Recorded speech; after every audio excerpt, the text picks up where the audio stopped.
That's nice. What'd they do with your car? I pulled it where you told me to. What did they A new battery. New battery? Warranty, right? I have no idea. They're working with the man at the mother house. So You haven't had it that long. it's a 2019. It is? And you got it new? I thought it was new, but maybe it had just a few miles on it.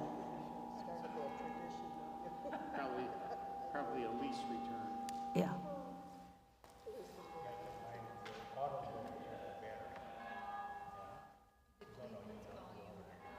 Did what, dear?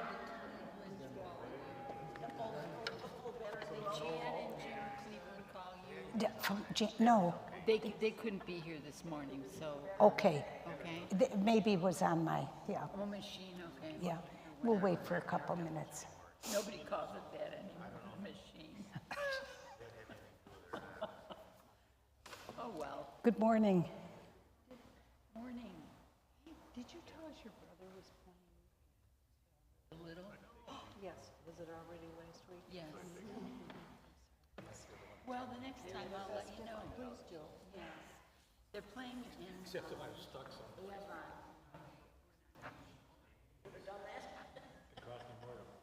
Oh.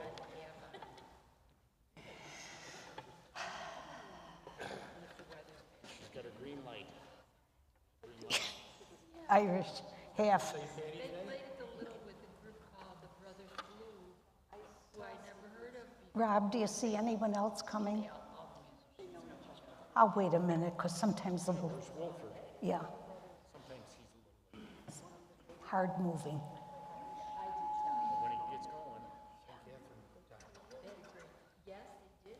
He's still, Bob, he's still in court I do, but you don't want defending people.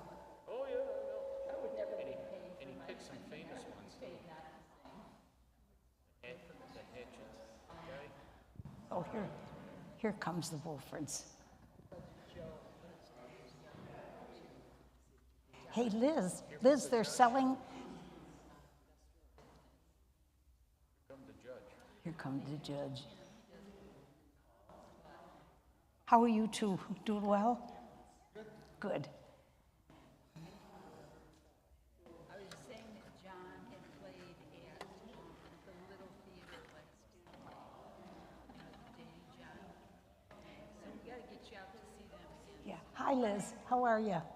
Liz, did I tell you our apartment's up for sale? What? Did I tell you our apartment's up for sale? It's not April Fool's Day. Still March. Is your father coming? No, he is not. He apologizes, but he is working.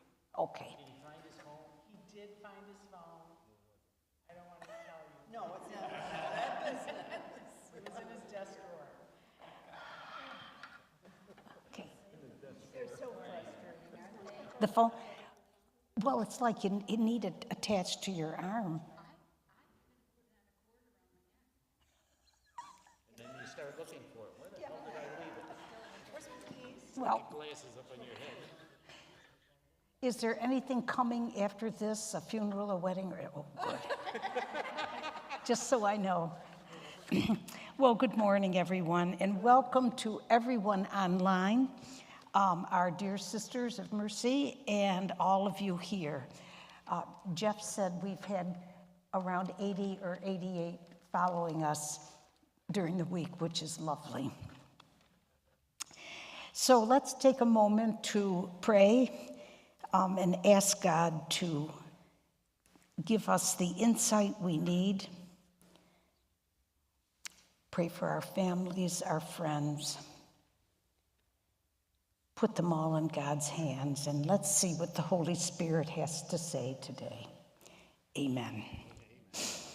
Well, last week we worked on forsakenness and caregiving. Oh, how are you? Don't be sorry, honey. You're here. We need you to keep an eye on your sister. That's why I'm glad you're here. Does anybody want to share any insights they gleaned last week from the question of forsakenness or caregiving?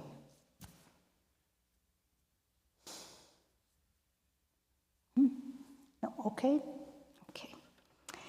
Well, I've taken a bit of liberty this morning, and I'm shifting the words or phrases out of order.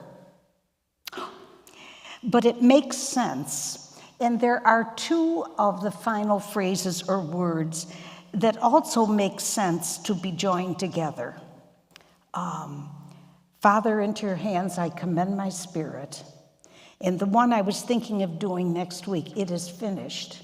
But when you hear the text today, you realize both those statements by different gospel writers were said immediately before he died. So it made sense to take them together. And Father Martin switched order in his book, so I said, if Father Martin can do it, I can do it.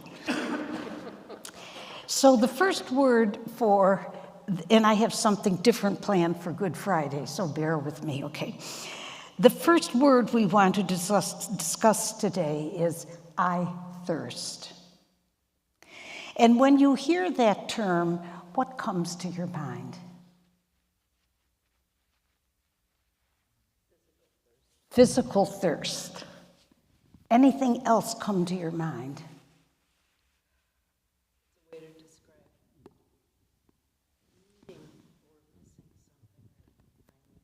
It's a way of describing needing something or missing something that I need. Here comes Susie Q. Of course, we know that it doesn't have to only be physical. It can be emotional. It actually can be social as well. Very good. We have needs. Very good. So you see, just these few comments show us that, like forgiveness, we need to go deeper into all these words. Thirst, as I was reflecting on it, is really the only one of the last phrases that focuses directly on his personal needs. Now, he had other needs, like his mother and the person on the cross next to him.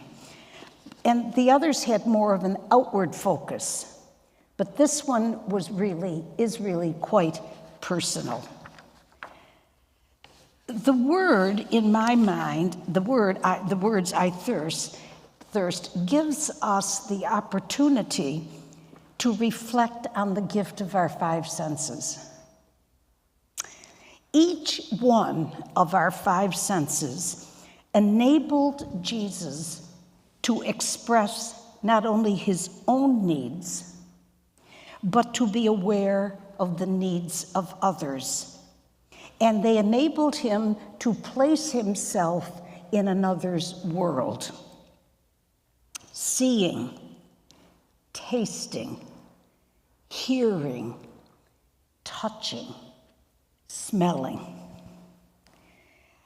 Five senses, but I think you would agree to me that they do enlarge things. I had a canker sore from eating too much horseradish, which was stupid, but on shrimp, what are you going to do? And it felt like I had a baseball on my tongue. Our senses tend to make things enlarged. Jesus listened and heard the cries of others. Remember the woman that came to him and said, "But can you take care of my daughter?" Or the woman with the hemorrhage begging to be. He listened. He touched others. The leper. Just think about that. He tasted the cooking of others when he joined them at table, and he saw the effects of leprosy and the grief of others. So his five senses, just like ours, enabled him to relate to people. But it is no wonder that after his hasty trial in front of Pilate, remember he went before several, the Sabbath was near, so things were moved up a bit. And that's why some people feel Mary didn't get there, It was a hasty trial. After that trial before Pilate, listening to the reactions of some in the crowd, the beatings, and very often, I'm going to share a great author with you in a minute, very often the convicted was scourged before the execution took place. The crowning with thorns, the carrying of the cross, and most historians say, not as our stations portray it, but it was the crossbow that he carried. The terrible pain of nails, whether here in the wrist or in the hand, the terrible pain of nails, and the body being hoisted up. No wonder he said, "I thirst." Crucifixion is absolutely one of the most cruel forms of capital punishment, and it was never used on a Roman citizen. So I think it's interesting. Peter, legend says, was crucified upside down. He was not a Roman citizen. Paul was not crucified. And we see pictures of him with a sword, so we sort of say, well, maybe he lost his head over his work, But never Roman citizens. Sometimes the victims were hung by rope, sometimes by nails. And when the beams attached to the vertical bar, it was raised just a few feet above the ground. Because when they died, you'll hear it, but very often dogs finished the work. A narcotic at some point was given on a sponge, and if the person didn't die then, the legs were broken. I mean, when you think about it, that sometimes the Romans did it with a whole group of Christians lined up along a street to make their point. Well, I want to share with you, I don't know where I found this author. His name is Jose Pagola. He's Spanish, and the book is A Historical Approximation of Jesus. And I find it absolutely fascinating. Let's see here. The cruelty of crucifixion. It was intended to terrorize the population and serve as a general deterrent. It was always public. The victims were left totally naked, dying on the cross, but you know from our history that Jesus is covered. But the nakedness was the custom. It happened in a visible place, a well-traveled crossroad, a small hill not far from a public gathering space. The ritual of crucifixion requires that the bodies be left naked on the cross as food for vultures and dogs. And their name and identity was really erased forever. But we do know that Pilate put something on Jesus' cross. The question is, what really took Jesus' life? I believe, from what I have read, that the final cause of death for many executed folks was a lack of oxygen in their lungs. You know, when your body is hanging, your arms, you keep trying to lift yourself to breathe, and eventually you can. Well, it is no wonder he said, "I thirst." And it is noon in the Mediterranean. He thirsted for the men, women, and children he served to be free from sickness, from hunger, possession, and violence. He thirsted for his friends, his countrymen and women, to return to the heart of the Jewish law. On one level, I believe he was thirsting for acceptance. And isn't it interesting? I never connected these two ideas. In the parable on the Last Judgment in Matthew 25, Jesus said, "And when I was thirsty, you gave me a drink." So I think this term, "I thirst," is powerful. What do you think? What goes through your mind?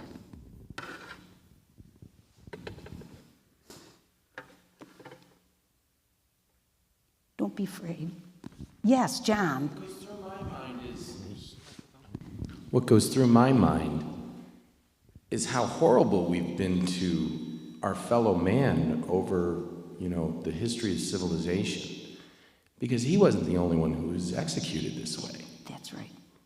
And as horrible as Ukraine and Gaza are, as a world, we're the most peaceful, prosperous, richest country, and I think because of love. And that's what Christ taught.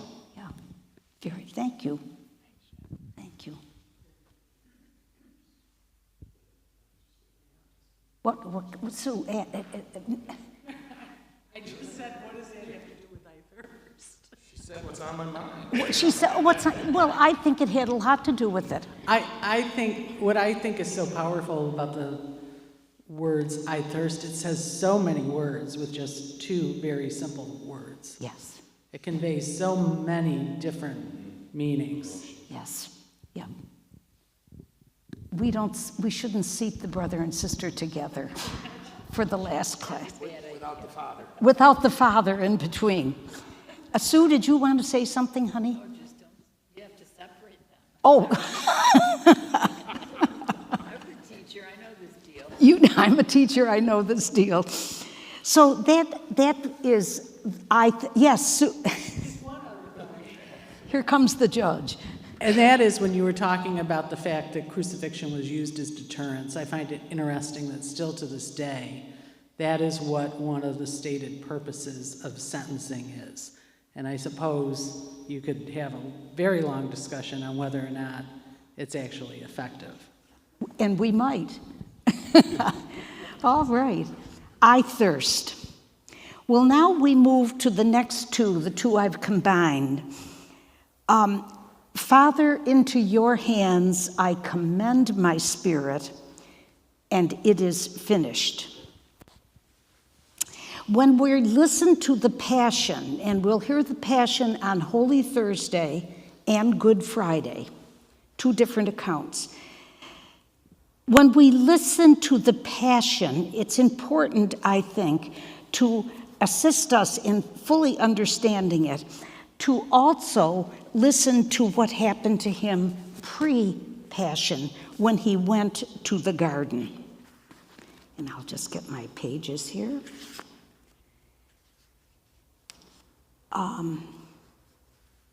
378.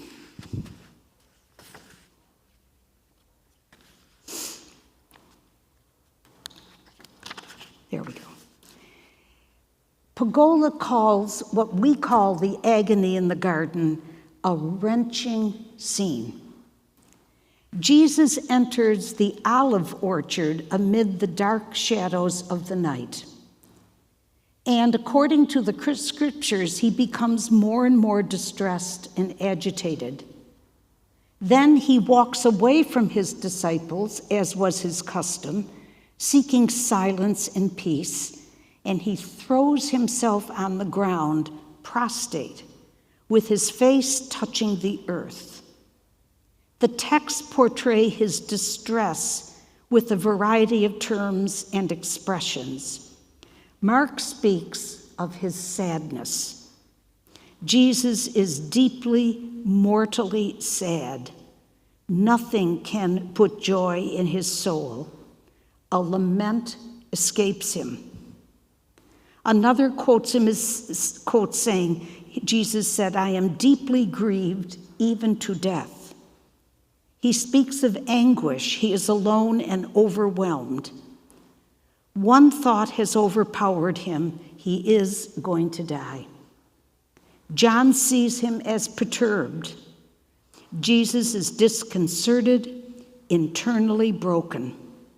Luke emphasizes his anguish. What Jesus is feeling is not fearfulness or worry, but the horror of what is coming. The letter to the Hebrews says that he prayed with loud cries and tears. Sue.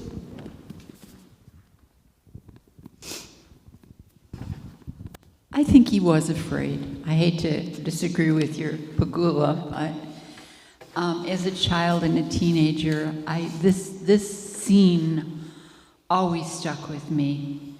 And my attitude was, if God isn't going to help him, how can I expect that he's going to help me? He's not helping his son, but he's going to help me? I don't think so. So that was frightening to me. But I think Jesus was afraid. Maybe not the kind of afraid we might be, but I think he was afraid for what lay ahead. Thank you, Sue. And to draw on that, Pagula feels that maybe he did feel abandonment. Mm-hmm. And what we have to remember here, and this is the mystery, he's totally human, and he's totally divine. Yes. And in this situation, Pagula says, I mean, a totally human person would feel abandoned. Note the change he uses for the word. It isn't Lord or God. He goes to Abba, Father, Father. Does death seem closer to him? It feels that way, doesn't it? So what I'd like to do is read the setting from the gospel that surrounds these two words that he speaks. Father, into thy hands I commend my spirit, and it is finished. First, I want to share what Luke writes. It's a little bit longer. And Luke says, it was about noon. If you've ever been to the Mediterranean, the weather is warm, isn't it, Rob? It's warm. It was about noon, and darkness came over the whole land until 3 p.m, while the sun's light failed. Now, I don't know if that is historically accurate, but it's certainly Luke's version. And the curtain in the temple was torn in 2. Luke is the only one who mentions that. Then Jesus, crying out with a loud voice, said, Father, into your hands I commend my spirit. Having said this, he breathed his last. When the centurion saw what had taken place, he praised God and said, certainly this man was innocent. You have to wonder what was going on in the centurion's life, but he's saying, according to Luke, certainly this man is innocent. And when all the crowds who had gathered there for the spectacle saw what has taken place, they returned home beating their breasts. But all his acquaintances, including the women who had followed him from Galilee, stood at a distance watching these things. And you have to say to yourself, did they feel, well, this is over? This is over. Did he wonder if his message would carry on? It's just fascinating. According to John, this is an interesting, let's get John here. John's reference to these last words is very interesting. Now, when Jesus received the wine, he said, it is finished, and he bowed his head and gave up his spirit. They're very different. They're very different. Some raise the question, did he really know who he was at this point? Now, some people never would like to hear that, but we did hear early in the, I think Luke's gospel, that he grew in age and wisdom, as all humans should do. Did Mary share with him the mysterious factors around his birth? And Father Martin, that's why I'm glad he's here with us today, because he's saying things that maybe some of us thought. He writes, did Jesus know? For me, this is Father Martin, Jesus' sacrifice on Good Friday is even more powerful if he did not fully know what awaited him. Think about going through all this without an assurance of resurrection. That's an interesting thought. Maybe on Easter Sunday, even Jesus was surprised. Perhaps he fully knew only then who he was. As one theologian has written, on Easter Sunday, perhaps Jesus' identity burst upon him in all clarity. On Easter, he knew fully. And soon the disciples would know too. Soon the whole world would know. That's an interesting theory. You don't have to accept it, but it is interesting. Did he really think this is it? Everybody had deserted him. And that the resurrection was as much a gift and surprise to him as it was to everyone else. Does that seem strange? Does it? Can you share it with me? And I'll repeat it because there's the thing. Don't you think that as he was growing up, his mother told him that he was very special? The question, don't you think when he was growing up, his mother told him he was very special? I think that's something we can say, well, that seems to be logical. Lots of mothers do that. Sons are special. You know? Sometimes not More so much. special than the daughters in many ways. But that's a good question. That's a good question. Did he, because we say he grew in age and wisdom like a normal kid. John, here, I'll take it over, honey. Oh, okay, I'll put it on. Here it is on. You just speak right into it. And I'm always amazed by the duality of his humanness and his divinity. Right. And when he's abandoned, that doesn't bring me fear, it gives me comfort, because sometimes I feel abandoned. So if Jesus felt abandoned, and he still, is the Son of God, then how it just brings me more comfort because of his humanness. Oh, that's an interesting point of view. See, that's so good to look at a variety of things. We sort of had a rigid, it's this or that. But he was fully human and fully divine. If, for example, he didn't realize the totality of his divinity until he woke up and walked out of the tomb, think about that. The main thing is he walked out of the tomb.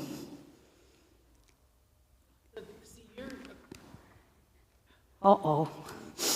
Here it comes. Rob, get the oils out. When you say he walked out of the tomb, see, I guess I've always thought at that point he's no longer human, and we can't try to envision him or put on him any of the humanity any longer. So at that point, he is just completely divine. Okay. You agree with your sister. However, we have to say he did have meals with the disciples and saw them. All right. I'm just raising the point. Why can't he be both? Why can't he be both, as she said? Here, honey. I just think that he rose, but then he also remembers being human. There's something. Yeah, that's a big. He rose, but he also remembers what it was like to love. Well, God loves and be human. But you see what happens when you begin to look at things a little more deeply. I had never thought before that his own resurrection had never dawned on him. But it did. But it finally happened. You don't have to accept that at all. But some people think that. And we say, well, that's interesting. It's interesting. Anybody else want to make a comment? Maybe it's like our. It's on, honey. Maybe it's like the way we think of resurrection now. I mean, you believe it, you hope it's the case, but you're not going to be really 100% sure until if and when it happens. Well, that's interesting. That's a very interesting point. All right, you redeemed yourself, Sue. Why do I keep calling you Sue? I don't. Well, yeah. Well, I'll start calling her Liz. Okay. Now, to move on a bit, to take these three phrases, I thirst, and into thy hands I commend my spirit, and it is finished. Let's go back to I thirst. And I would like to ask you, for what do you thirst this Lent?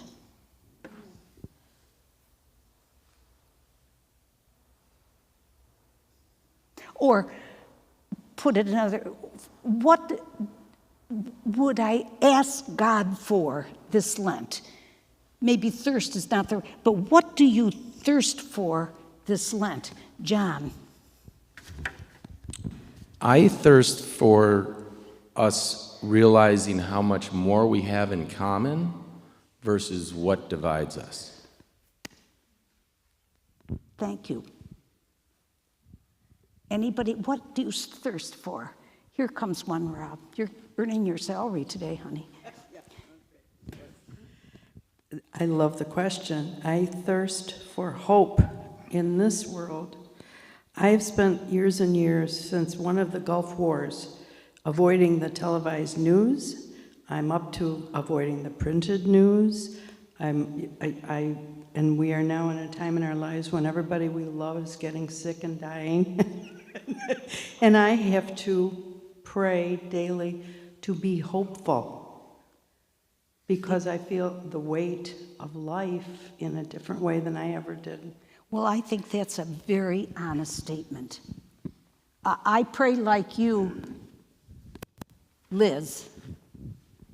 I keep my fingers crossed because I am so human and limited. I just hope something real special is there.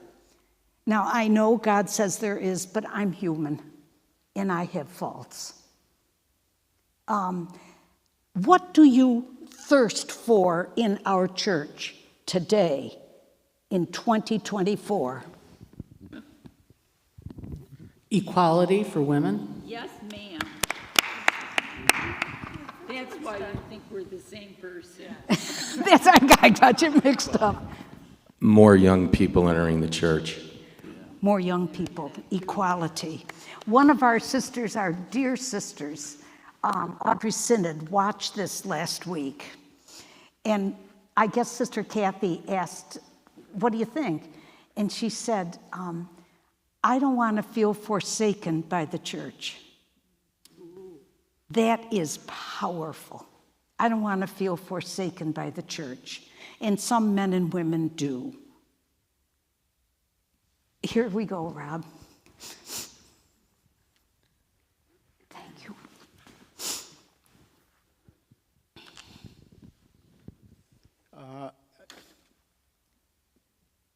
I'll answer both questions you asked recently. What I hope for in the church today is relevance, and not just relevance for the people sitting in the pews.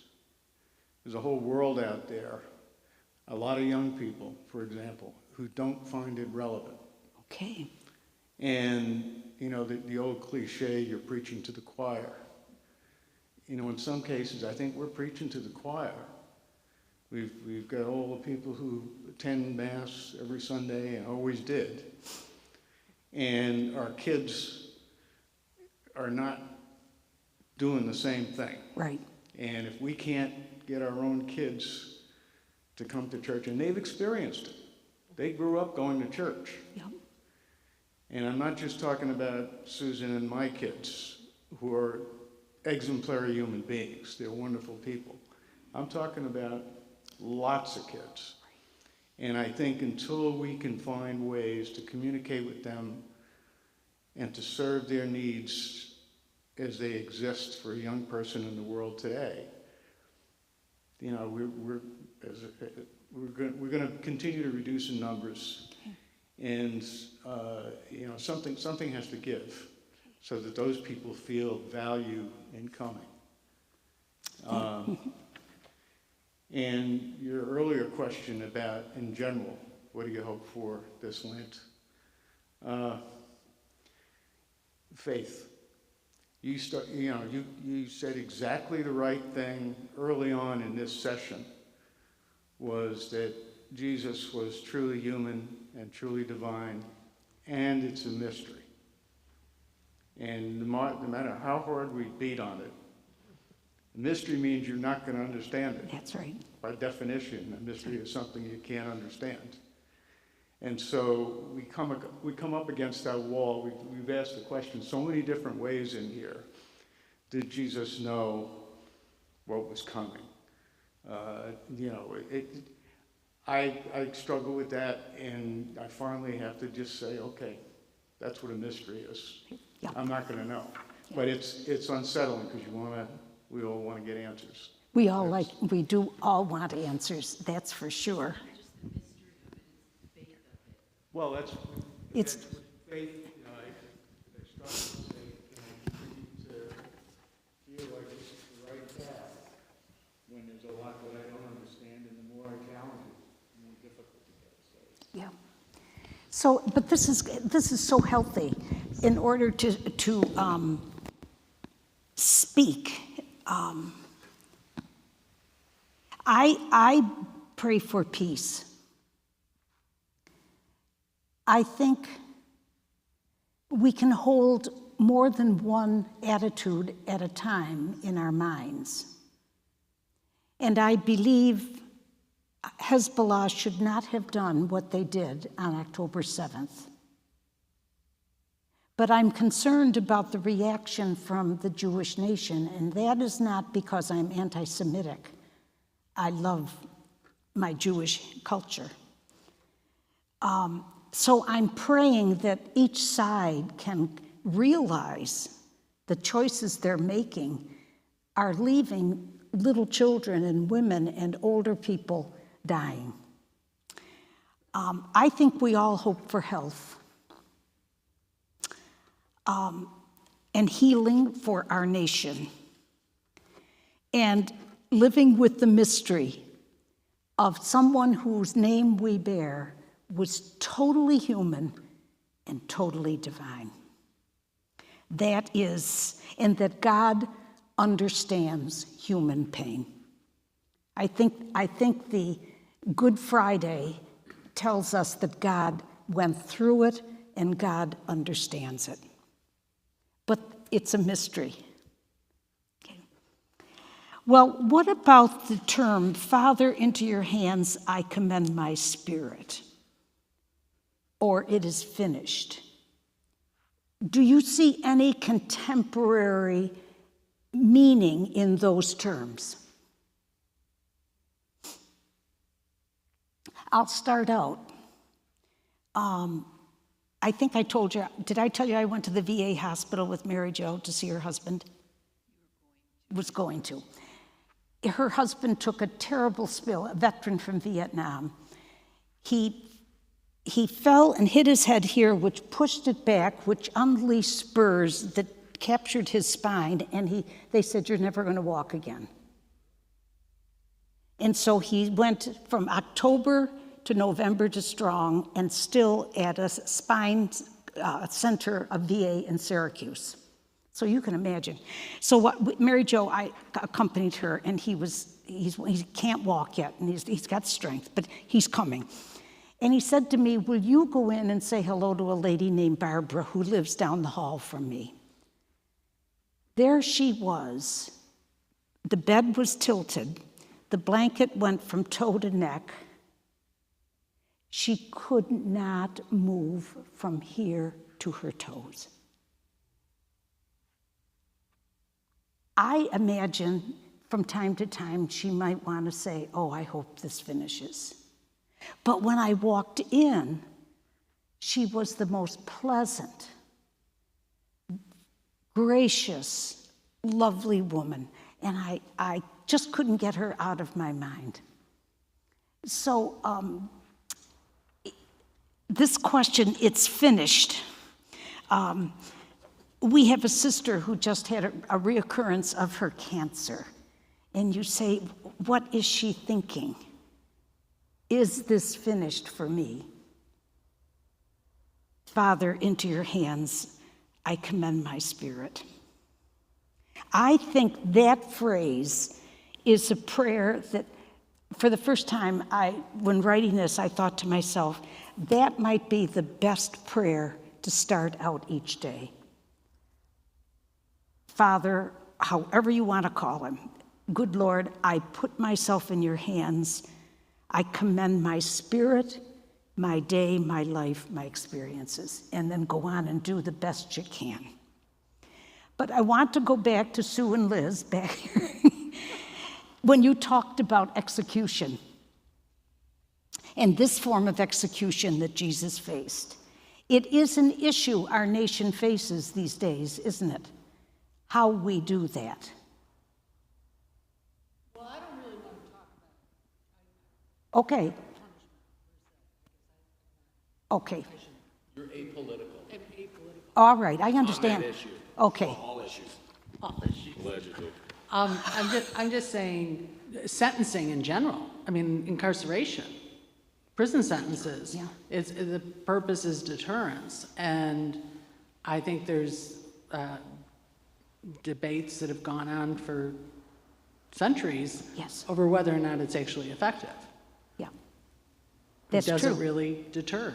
That's and right. I guess dating back to when Jesus was crucified, did it really deter anybody?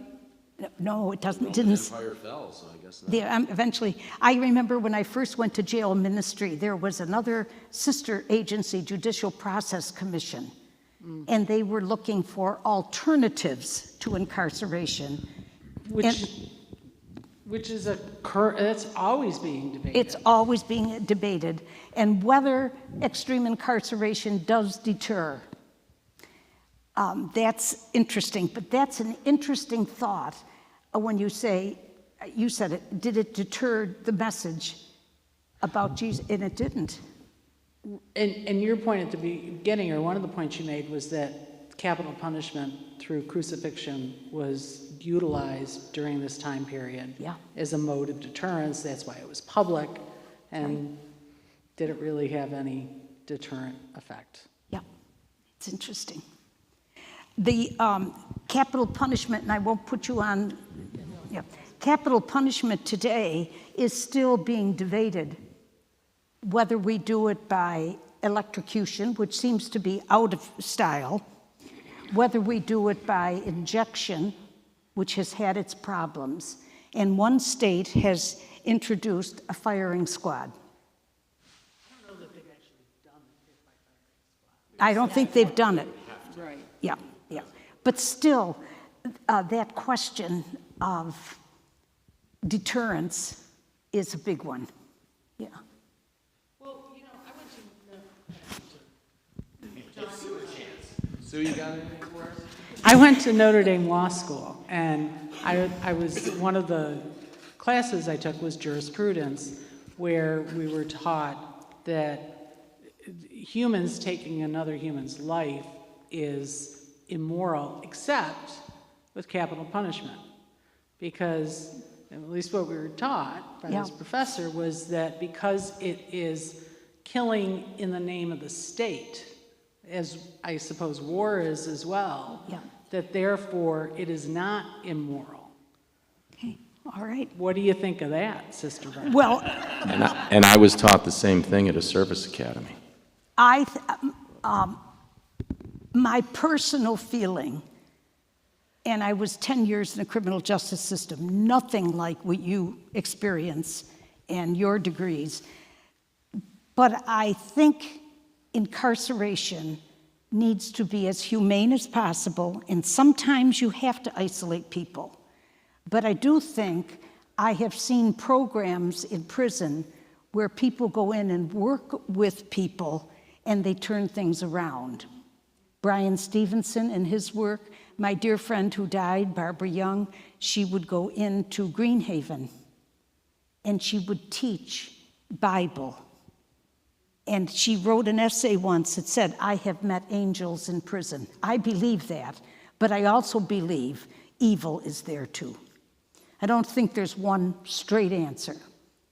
But prisons that try, my niece has a friend who goes in and she works on drama in prison. And for some, it's a deterrent. It's not, for some, it does help them as they're getting ready to leave and pick up responsible jobs.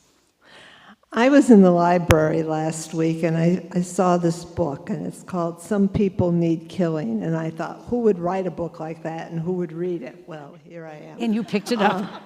But People online, she's really lovely. it's a fascinating book. It's about a story of murder in the Philippines under the previous regime. And this title, Some People Need Killing, are words that were uttered by a vigilante who the government hired to kill people. Yeah. And what he says is, you know, I'm not a bad person. Some people need killing. And I mean, I'm not enough into the book to say too much, but you know, there's this whole mentality that you just, I can't understand, but anyway, there's a book about it, and apparently it's a good one because the New York Times has it on its 10 best books of the year. Yeah, well, there you go. But this Good Friday raises all these issues so that we can see either side of the issue. But in this case, there may have been some people in the crowd that really felt he was damaging their faith. There may have been some people in leadership that felt he's a threat to our faith, and they were sincere. And that makes it even more difficult. That makes it even more difficult. Anybody else on, I have a thought as I proceed on. The gospel writers, as we have taken these 7 words or phrases, the gospel writers have shared them with us as a form of information and inspiration. And in their gospels, written after all of these things, their letters have shared Jesus' life, ministry, and death. And you and I, by coming together each Saturday, can reflect on them. And now it's 2,000 years later. And we are still inspired by them. And we're called to a faith to make a difference. And I said to myself, these 4 gospel writers and others who aren't in the canon honestly shared their understanding of Jesus for us, trying to tell us what his life was like. And then I thought, well, what about the gospel with the small g that people write about us after we have moved to the next place? That's an interesting thought. The small gospel about Barbara. It's not going to be small. Oh, but I mean, that's something to think about. How will we be remembered? It's something to think about. So, what I want to do now is, before we come to a conclusion here, I've changed my plan. And we've been through the 7 last words and phrases. And what I want to do next week is take a deeper look at the Good Friday liturgy and the characters who are present in the liturgy that don't get much attention. In other words, what happened to the 11 apostles? Judas killed himself. What happened to the others? The women, Mary, the names that come up in the Good Friday liturgy. And I find it interesting that some of them were so maybe devastated by the death and crucifixion that they went back to their regular fishing, maybe thinking all was over. And so, in addition to that, we're not going to read the whole Passion, but in addition to that, there is a part in the Roman liturgy on Good Friday. The Passion is read, the cross is venerated, we receive communion, and there are prayers of the faithful. Longer, chanted. They're beautiful. But before Vatican II, those prayers, in many ways, were horrific. Very negative about the Jews. It was very negative. That's John the 23rd, and thank him. Those prayers today, aren't they, Rob? They're beautiful. For our Muslim brothers and sisters, for those who have no faith, for our Jewish brothers and sisters. And I don't think we appreciate how open the Good Friday liturgy is for all of us. So that's what we're going to do the last week to prepare you for Holy Week. So, any comments? The 7 last words. Yes, sir. I got one. Here. Yep. One. Into your hands I commend my spirit. Now, isn't that not the whole purpose of the good news of Jesus? What he's telling us and showing us the example is we will all be returning to the Father. We're all going to at some time say, Father, into your hands I commend my spirit. Right. That should be the most powerful words in the entire Bible. And in our entire life. Yeah, exactly. It compresses everything that we've been trying to learn our entire lives. And when Jesus uses Father, translated Abba, meaning daddy. Yeah. And if you want to say mother into whatever you want to say, but at that point, you're taking your life and turning it over. Mm-hmm. Yeah. And that's the conversion that I think Jesus was setting the example for. You know, because the question really goes in many cases, did Jesus die on the cross in atonement to a God who supposedly loves us unconditionally? Yeah. Or did he die on the cross to show how much God really loved us? Yeah. And into your hands I commend my spirit. Yeah. To me, it's all right there. Right. Anybody else? Sue and Liz? Oh, Liz, will you tell? There's the other Mary, there's the other Sue. There's Suzanne Mary Elizabeth. oh. So, at the beginning, Should I sit down? No. So- You asked us what we wished, what we hoped for with this. From the beginning, I've sat here and thought, I want to be open. I want to hear what other people are saying and somehow try to think differently about what I feel. You know, see the other guy's position. Yeah. I'm not doing so great. It was a hard ask. but For I'll this get there. for this series? Yes. Oh, okay. It's me, it's not you. Okay. You're great. No, listen, my mother loved me. Well, I think to be challenged to move a little deeper. Like Liz challenged us after one of our earlier, the first class, about forgiveness, because I think I was too flip about it. And we've all been in a position when we've been called upon to forgive, and it's not easy. But depending on what your environment is, like hers, it presents another challenge. And that, I think, is the benefit here of hearing the different voices. And the main thing I hear is that we are all trying to do our best. And I'm here. Oh. Phew. I thought you meant outside. No, well, I think some people.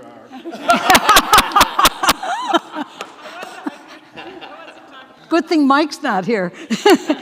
The guy out there taking the tires off your car is. Why did you tell her? I think, isn't that the big message? That you're just trying.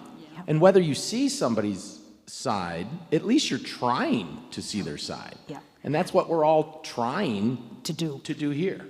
And also, Thank you. and here's another one here. Susie has another one. No, I'm fine. Okay. I'm just thanking him. Also, my people say I'm trying in another way, but we are making an effort to walk in another person's shoes. And sometimes it's impossible. I think Jesus did that.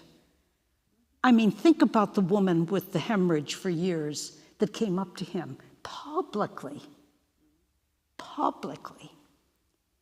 And think about having a hemorrhage in the first century. And touches him and asks for it, the courage she took. He understood the variety. A woman, impure, I don't know who she is, and he had heart for it. I think that's the challenge for us. That's the challenge. So, Rob, what do you think? I think it is good. I think we're all trying hard here. I think Liz was thinking outside the parameter here too, and it does make me wonder. I remember reading many, many years ago, and I can't remember who the author was. It was in the New York Times, I believe. And it pertains to our nation still to this day. How willing are we to at least listen to somebody else and try to understand where they're coming from? Because the person we might be projecting it towards, don't we want the same ourselves? Doesn't mean we're going to come to complete agreement with each other, but listening. And how many times in the short brevity of our Lent so far, our texts have had that message, coming over, this is my beloved, listen to him. Yeah. That's something I've been really trying to focus on this Lent. How am I listening to him and the variety of people and situations I'm part of? We don't know the path another person has taken or been thrown into. It's not to excuse behavior, but at least it helps understand. Yeah. Well, you're wonderful. And thank you for all of you watching.